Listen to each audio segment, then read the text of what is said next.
పాకిస్తాన్కు భారత్ మరో షాక్ ఇచ్చింది. చినాబ్ నదిపై దుల్హస్తీ స్టేజ్ 2 నిర్మాణానికి పచ్చజెండా ఊపింది. ఈ ప్రాజెక్టు పూర్తయితే నీటి కష్టాలు తప్పవని పాకిస్తాన్ ఆందోళన చెందుతోంది. దశాబ్దాల నాటి సింధు జల ఒప్పందాన్ని ఉల్లంఘిస్తున్నారంటూ అభ్యంతరం తెలిపింది. ఈ విమర్శలను భారత్ తోసిపుచ్చింది.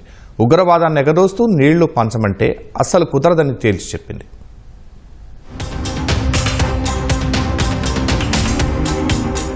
ఉగ్రవాదాన్ని పెంచి పోషిస్తోన్న దాయాది దేశం పాకిస్తాన్కు భారత్ మరోసారి ఝలకిచ్చింది. పహల్గాం ఉగ్రదాడితో 26 మందిని బలి తీసుకున్న పాకిస్తాన్కు బుద్ధి చెప్పేలా అప్పట్లోనే సింధు జలాల ఒప్పందం అమలును భారత్ నిలిపివేసింది. 6.5 దశాబ్దాల నాటి ఒప్పందం నుంచి పక్కకు తప్పుకుంటున్నట్లు ప్రకటించింది. ఆ తర్వాత చీనాబ్ నదిపై 1856 మెగావాట్ల సావల్కోట్ హైడ్రో ప్రాజెక్టు నిర్మాణానికి సన్నాహాలు మొదలుపెట్టింది. భారీ వ్యయంతో చేపట్టే ఈ ప్రాజెక్టుకు సంబంధించిన పూర్వ నిర్మాణ పనులు శరవేగంగా సాగుతున్నాయి. ఇప్పుడు చీనాబ్ నదిపైనే Dulhasti phase 2 hydro power project కట్టడానికి లాంఛనాలు పూర్తి చేసింది. కేంద్ర పర్యావరణ శాఖ అనుమతులు కూడా మంజూరు చేసింది.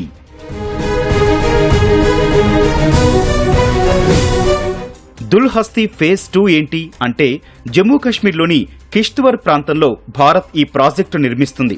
చీనాబ్ నదిపై ప్రాజెక్టు నిర్మాణంతో 260 మెగావాట్ల విద్యుత్ ఉత్పత్తి చేయాలని లక్ష్యంగా పెట్టుకుంది.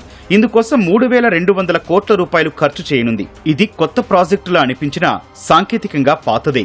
390 మెగావాట్ల దుల్హస్తీ స్టేజ్ 1 ప్రాజెక్టును 2007లోనే భారత్ నిర్మించింది. ఫేజ్ 2 హైడ్రో పవర్ ప్రాజెక్టు కట్టడానికి లాంఛనాలు పూర్తి చేసింది. స్టేజ్ 1 పవర్ స్టేషన్ నుంచి స్టేజ్ 2 వరకు 3685 మీటర్ల పొడవైన సొరంగం తవ్వుతారు. దాని ద్వారా నీటిని మళ్లించి విద్యుత్ ఉత్పత్తి చేస్తారు. భూగర్భంలో నిర్మించే పవర్ హౌస్ లో 130 మెగావాట్ల చొప్పున 2 యూనిట్లు ఉంటాయి. ఈ ప్రాజెక్టు భారత విద్యుత్ అవసరాలను తీర్చడమే కాకుండా చినాబ్ నదీ ప్రవాహంపై మరింత నియంత్రణకు ఉపయోగపడుతుంది. పాకిస్తాన్తో జల వివాదాలు తలెత్తితే భారత్కు వ్యూహాత్మకంగా ఎంతో ముఖ్యమైన ప్రాజెక్టుగా నిలుస్తుంది.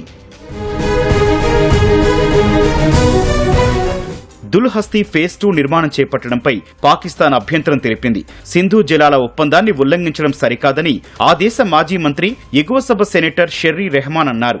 నీటి యుద్ధాలతో దిగువన ఉన్న పాకిస్తాన్ పరివాహక ప్రాంతాలకు నీళ్లు ఆగిపోతాయని ఆందోళన వెలిబుచ్చారు. ఈ వ్యాఖ్యలపై విదేశాంగ మంత్రి జైశంకర్ గట్టిగా స్పందించారు. ఉగ్రవాదాన్ని పెంచి పోషిస్తున్న దేశాలతో నీళ్లు పంచుకోలేమని స్పష్టం చేశారు. ఇరుగు పొరుగుతో స్నేహంగా ఉండాలన్నదే భారత విధానమని, అదే సమయంలో ఉగ్రమూకను ఎగదోస్తూ నీళ్లు ఇవ్వమనడం పద్ధతి కాదని కౌంటర్ ఇచ్చారు.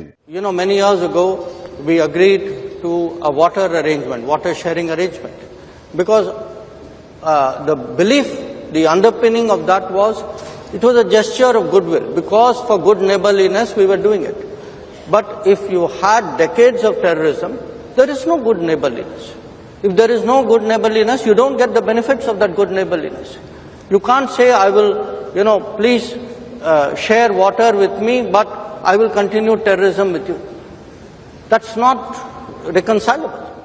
భారత్ పాకిస్తాన్ మధ్య 1960వ సంవత్సరంలో సింధు జలాల ఒప్పందం జరిగింది. అందులో భాగంగా పశ్చిమ దిశగా ప్రవహించే సింధు, జీలం, చీనాబ్ నదీ జలాలను పాకిస్తాన్ వాడుకుంటోంది.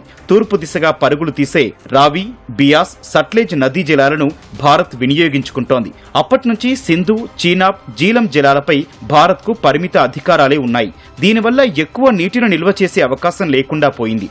ఏదైనా ప్రాజెక్టు ప్రారంభించాలన్నా పాకిస్తాన్కు ముందస్తు నోటీసు ఇవ్వాల్సి వచ్చేది. 2025 ఏప్రిల్ 22వ తేదీన పహల్గాం ఉగ్రదాడి తర్వాత సింధు జలాల ఒప్పందం అమలును నిలిపివేస్తూ భారత్ నిర్ణయం తీసుకుంది. నీళ్లు, రక్తం కలిసి ప్రవహించడం సాధ్యం కాదని తేల్చి చెప్పింది. ఆ ఒప్పందం నిలిచిపోవడంతో ప్రాజెక్టుల నిర్మాణ అనుమతులు, ఇతర సమాచారాన్ని పాకిస్తాన్తో పంచుకోవాల్సిన అవసరం తప్పింది. సింధు జలాల ఒప్పందం నుంచి పక్కకు తప్పుకున్న తర్వాత జల విద్యుత్ ప్రాజెక్టుల నిర్మాణంపై భారత్ జోరు పెంచింది. సావల్కోట్, రాట్లే, బర్సార్, పాకల్దుల్ నిర్మాణానికి సిద్ధమైంది. దుల్హస్తీ స్టేజ్ 2 నిర్మాణం అందులో భాగమే. ఈ నిర్ణయం కేవలం విద్యుత్ ఉత్పత్తికే పరిమితం కాదని, జలవనరులపై భారత హక్కులు, సార్వభౌమత్వాన్ని నిలబెట్టుకోవడంలో కీలక ముందడుగని నిపుణులు విశ్లేషిస్తున్నారు.